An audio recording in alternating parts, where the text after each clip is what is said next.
તો વિસાવદર વિધાનસભાની પેટા ચૂંટણીનો કેસ અરજીનો નિકાલ કરવા માટે ભૂપત ભાયાણીની હાઈકોર્ટમાં અરજી ચૂંટણી અટકતા ભૂપત ભાયાણીએ અરજી કરી હતી તો હર્ષદ રીબડિયાએ ભાયાણીની જીતને પડકારતી અરજી કરી હતી।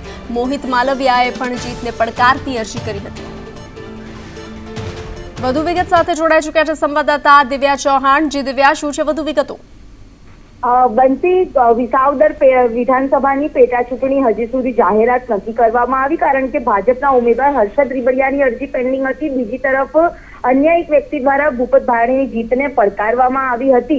હવે જે અલગ અલગ બે અરજીઓ હતી જેના કારણે હજી સુધી ચૂંટણી જાહેર નથી થઈ, તેના કારણે જીતેલા ઉમેદવાર ભૂપત ભાયાણીએ જ ગુજરાત હાઈકોર્ટમાં અરજી કરી છે અને જે અરજી પરત ખેંચવામાં આવે કે પછી અરજીનો નિકાલ કરવામાં આવે, રજૂઆત કરવામાં આવી છે। આ મુદ્દે કોર્ટ આગામી દિવસમાં નિર્ણય લઈ શકે તેવી પણ શક્યતાઓ જોવા મળી રહી છે। પણ બીજી તરફ વિસાવદરની ચૂંટણીનો મુદ્દો કોર્ટમાં હજી હર્ષદ રીબડિયાની અરજી પેન્ડિંગ હોવાના કારણે હજી પણ આ વિસાવદર ચૂંટણીનું ક્યારે યોજાશે તે લઈને ચિત્ર સ્પષ્ટ થતું નથી।